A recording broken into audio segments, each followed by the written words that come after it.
총재님 안녕하십니까? 네, 안녕하십니까? 네. 사단법인 예. 왕실경호 비금생법이라고 이렇게 제가 알고 있는데 이러한 무술은 어떤 무술인지 궁금하거든요. 말씀해 주시죠. 네. 예, 우선 비금생법이란 뜻은 네. 날비자 세금자 새가 네. 하늘을 난다는 뜻인데 그렇습니까? 예, 사실은 그 무술 용어입니다.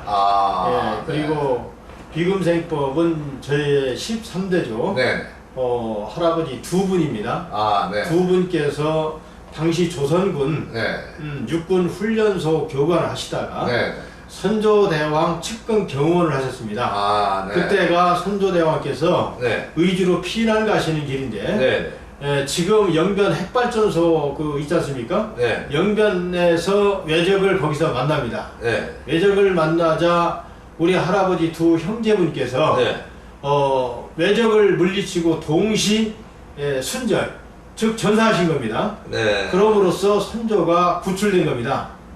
그래서 이제 돌아가셨기 때문에 거룩갈성자 으뜸원자를 써서 성원종공신 백자 숫자 원자에 제가 13대 손이고 네. 그분의 친동생 네. 백자 계자 원자 계자 원자 네. 그 형제분이 네. 똑같이 훈련소 교관을 하시다가 똑같이 네. 그때 성원종공신이 되셨고 네. 그 무술이 저희 집 가전으로 네. 지금까지 내려온 것입니다. 그래서 조선 왕실의 경호 무술입니다. 그렇습니까? 예.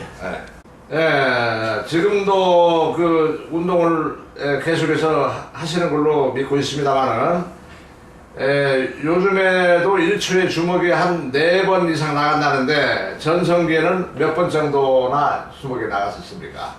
전성기 때는 약 55회 정도 10초에 10초에 55. 10초에 55회 정도 나갔습니다. 아이고 엄청나군요. 예.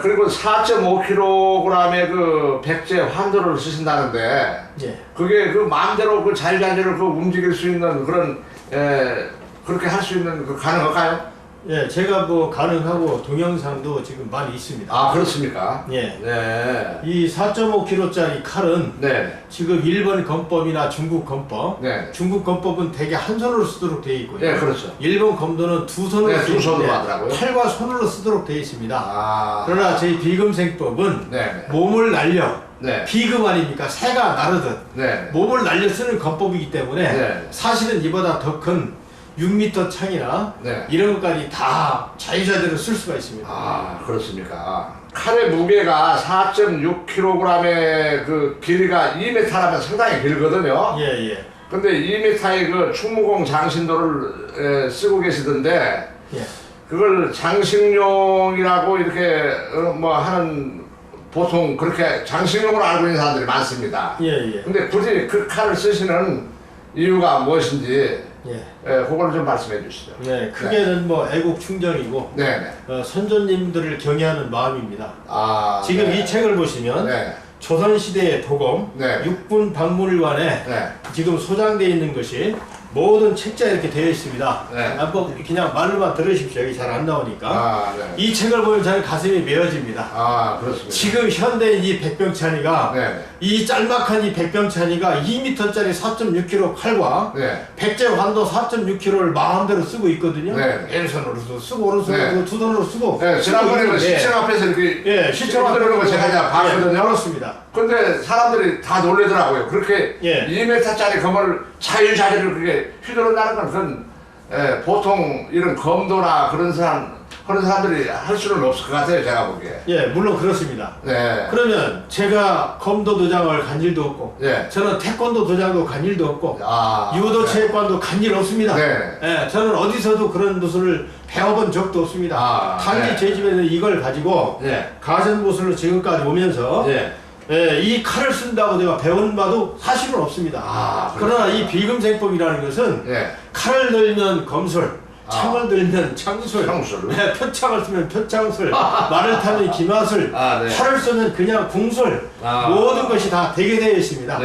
그래서 이제 이걸 보면 여기에 제가 가장 가슴 아픈 것은요, 충무공 이순신 장군께서 네. 칼을 직접 쓰신 바가 없기 때문에 장신용이라고 그랬습니다. 네. 한 번도 전쟁에 나서 진 바가 없는 이성계 이태조께서 네. 쓰신 어도가 네. 146cm입니다. 키가 저 길이가 네. 이 칼도 장신용이라고 했습니다. 네. 1번 검도 기본 주격이 105cm입니다. 여기에 보시면은요 한국의 실전 검이 70cm에서 80을 넘지 않습니다. 네. 이걸 보면 네. 이시 조선은 일본에게 망할 수밖에 없는 그런 유약한 군대였다는 것이 다 나타납니다. 네. 그러면 조선시대 활이 247cm나 됩니다. 네. 그 다음에 활이 145m나 됩니다. 이런 것들을 왜 이야기했습니까? 네. 이순신 장군께서 연습하시던 현충사에, 원양 현충사에 가면요. 네. 관역 있죠? 네. 관역 거리가 165m입니다.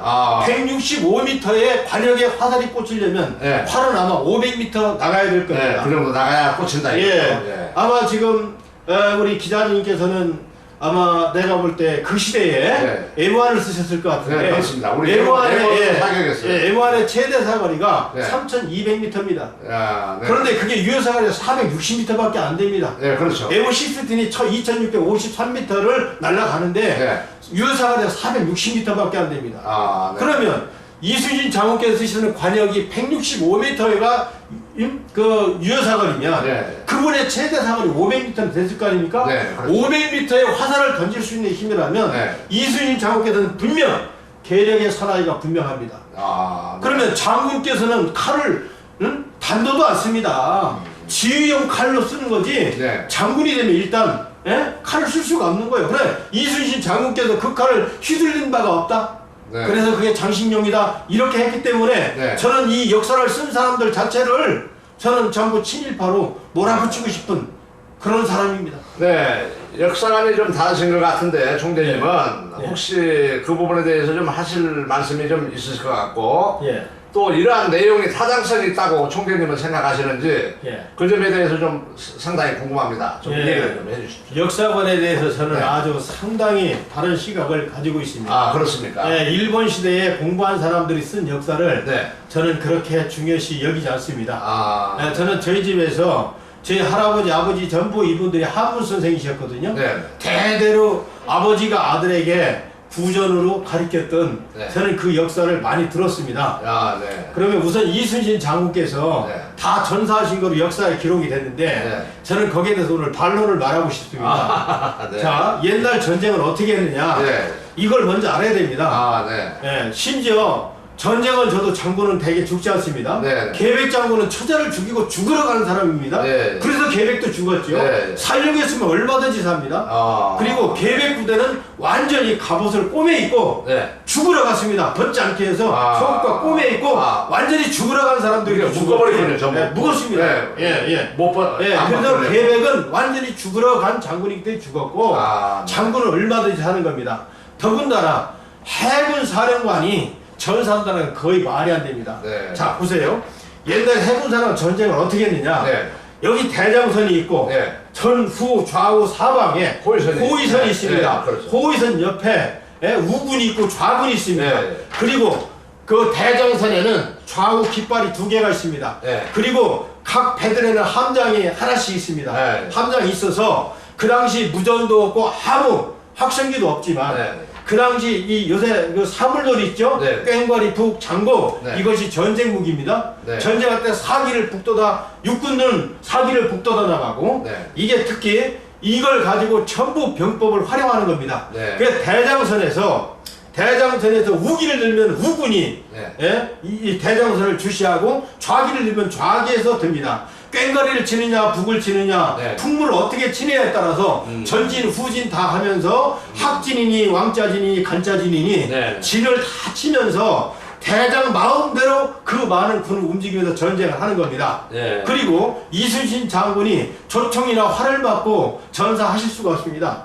일본 조총이라는 것이 지금 마냥 방아쇠를 당겨서 M1 소총은 3000m, 시트팀 마냥 2650m 날아가는 총이 아니고 그 당시에 심지에 불을 당겨서 그 심지가 내관에 닿을 때 터집니다. 그러면 그때 일본 사람들이 조총을 가지고 어떻게 공격했느냐. 한 사람은 안고 한 사람은 무릎 꿇고 한 사람은 서서 3단계로 수십 명이 예, 한국 함대를 향해서 조절하고 있습니다. 언제까지? 네. 심지가 가서 터질 때 어떤 놈은 10초에 터지고 어떤 놈은 20초에 터지고 네. 빵빵빵 중구난방가 터질 때까지 조절하고 있는 겁니다. 네, 그렇죠. 예, 그렇게 공격을 했거든요. 네. 지금 마냥 땅 쏘는 때가 아니에요. 네. 그 조총은 또 이순신 장군 갑옷은 60kg나 돼요.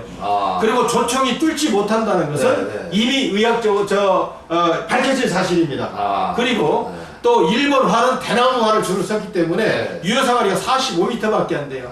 그 네. 활로도 또 뚫리지 않습니다. 네. 우리 조선의 활은 247cm입니다. 활 길이가. 네. 조선의 거궁이. 네. 그 다음에 화살촉이 145cm죠. 네. 이것을 쇠를 받게 되면은요, 그거 뚫습니다. 그 당시 네. 일본의 화력이 별 볼 일 없었거든요. 네. 그런데 이순신 장군이 죽었다는 것은, 전사했다는 말이 안 되는 거고, 네. 여기에 호위선이 있는 거 하면 네. 이순신 장군 바로 앞뒤에 네.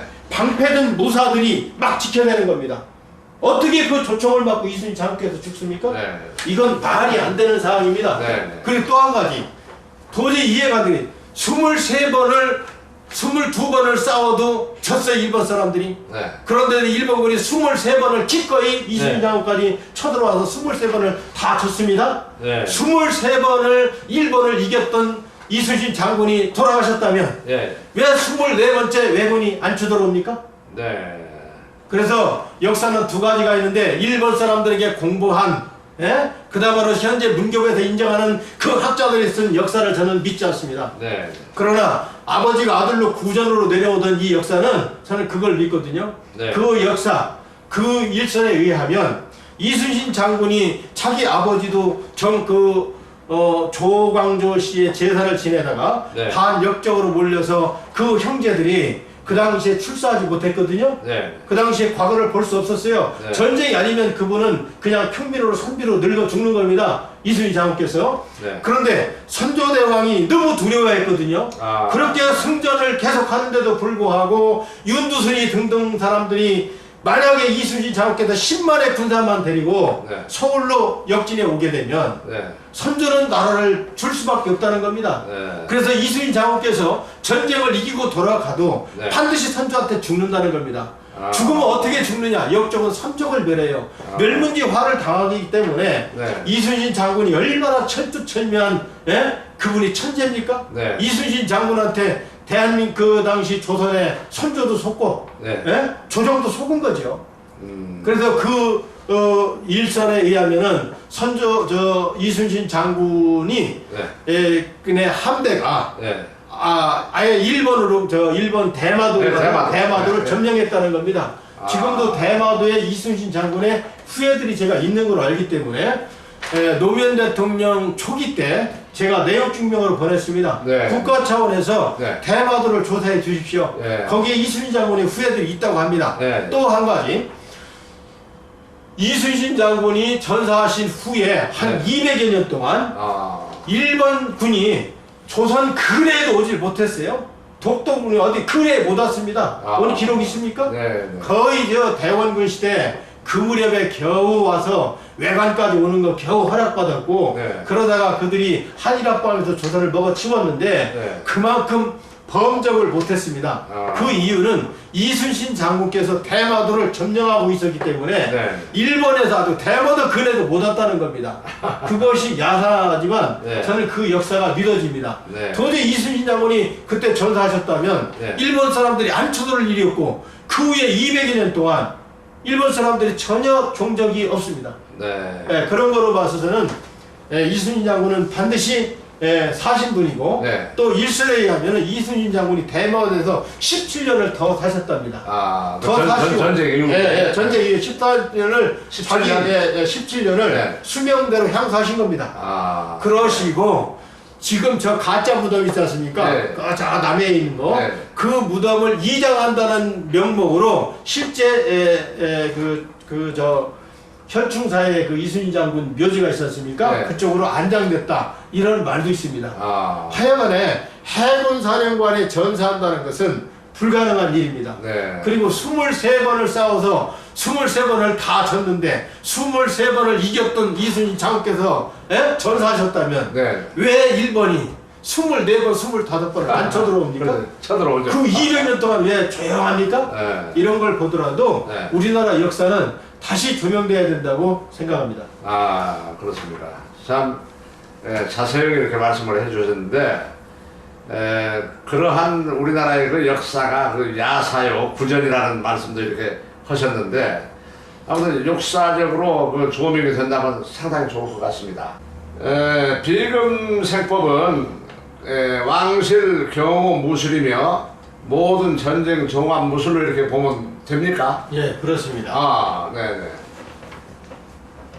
그러니까 그 내용이 권술, 각술 여러 가지가 있는데 그 부분에 대해서 좀 설명을 좀 해주시죠. 예, 우선 권술, 네.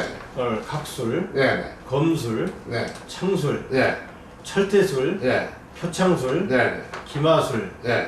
궁술, 네. 모든 전쟁 무술을 다 포함하고 있습니다. 아, 그렇습니까? 예. 네. 그 학생들이나 일반인들이 요 이제 비금생법에 대해서 좀 배우고 싶고 이렇게 하는 그런 것을 설명을 좀 해주시면 좋겠는데, 요걸 배우고 싶을 때는 그 나이나 성별 제한 같은 것이 있는가 그것도 의문이 되고, 또 수련 기간이 얼마나 되고 어떠한 조건으로 배울 수 있는가 그 부분에 대해서 좀 설명을 좀 해주시면 좋겠습니다. 예, 저희 무술은 제가 옛날에 이 무술을 가리키니까 어떤 사람은 형사를 때려주는 사람까지 있었습니다. 네. 그래서 저는 이거를 국가를 위해서 몸바치는 분들에게 원래는 주려고 했거든요. 예. 그래서 무술 기법을 네. 이것을 나쁜 사람들이 쓰게 되면 안 된다는 생각에 저는 그 제자를 가리키다 말았습니다. 네. 그리고 저희 비금생법은 반드시 가리키기 전에 제자 서약서를 받습니다. 아, 서약서? 예, 제자 서약서를 분명히 받아서 엄격히 관리하고 있고요. 또 10년, 100년, 1000년이 이어지더라도 태권도나 합기도나 뭐 이런 것처럼 무슨 파로 갈라지지 않고 우리는 한쪽으로만 가게 하려고 합니다. 지금도 제자들을 제가 여러 명 기르는데 이게 자꾸 배우는 사람마다 자꾸 변형을 시켜요. 그럴 때는 자기 스타일로 바꾼다. 그렇게 하면 잘 될 줄 알지만 절대 잘 되지 않습니다. 비금생법은 고도의 기법이기 때문에 무슨 그냥 옆에서 눈썰미 있다고 보고해서 되는 게 아니에요. 반드시 스스로부터 뭔가를 배워야 되는 겁니다. 그러지 않고는 될 것 같지만 안 됩니다.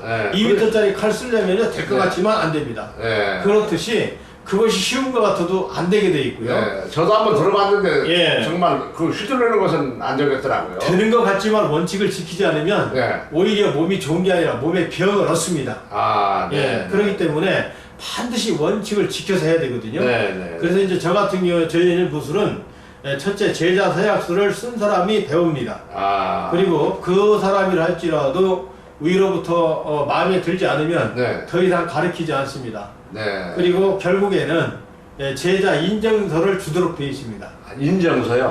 그래서 이것은 우선 사람이 먼저 돼야 됩니다. 인정서가 결과적으로 뭐 태권도 체육이나 뭐 그런 걸로 온다고 뭐 단증이나 뭐 그런 종류입니까?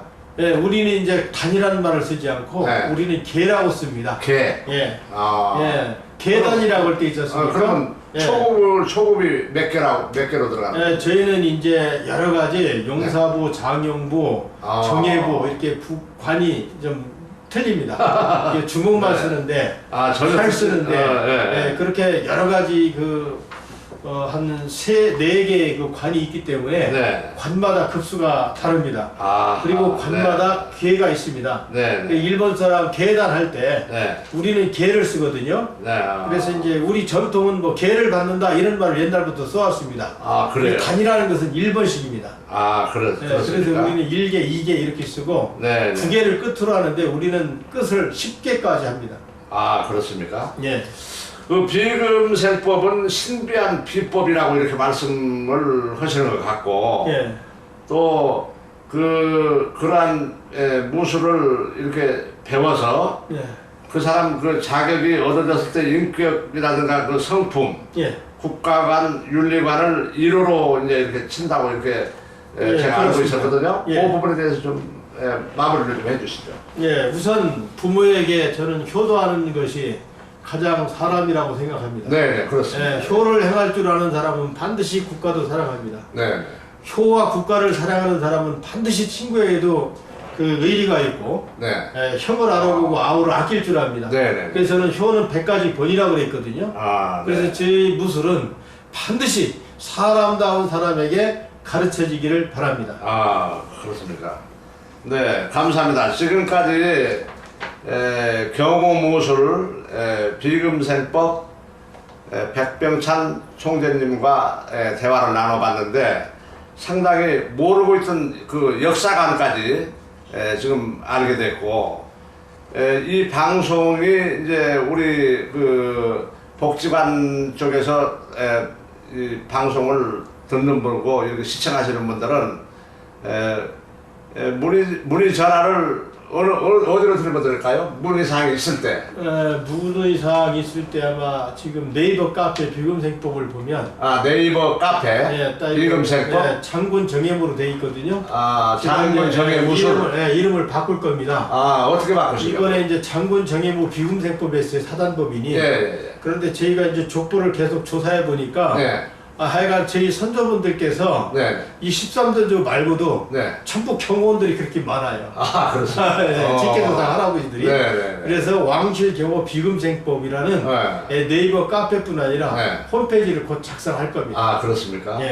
제가 보기에도 우리 총재님이 왕실 경호를 클릭하면 나오게 될 거 모르겠습니다. 앞으로는 조금만 기다려주세요. 지금은 뭐 정예무술로 장군 정예무술로 하면 나오고 네이버에서 아무튼 제가 평소에 이제 우리 총재님을 볼 때 그 무술이 대단한 것 같고 또 실제로 제가 그 시청 앞에서 그 칼을 휘두르고 또 여러 가지 그 권법을 이렇게 하는 걸 제가 봤거든요. 제가 어느 스포츠라든가 그런 뭐 특공 무술도 아니고 어마어마한 그 유력이 그 속에 들어있는 것 같고 저쪽 다른 그 이렇게 그 백처럼 샌드백처럼 만들어 놓고 이렇게 하시는 것도 있는데 그런 거 전부 총재님이 다 직접 제작해서 만든 겁니까? 그렇습니다. 특히 이제 저희 처도 여자 아닙니까? 그렇죠. 여자라도 이제 뭐 평생 동안 위험이 닥칠 수 있기 때문에 좀 유의무환으로 우리 철을 가리키려고 집에다 만들어 놨습니다. 그렇습니까? 저도 좀 알려주세요 나중에. 알려드리겠습니다. 오늘 말씀도 대단히 감사합니다. 감사합니다.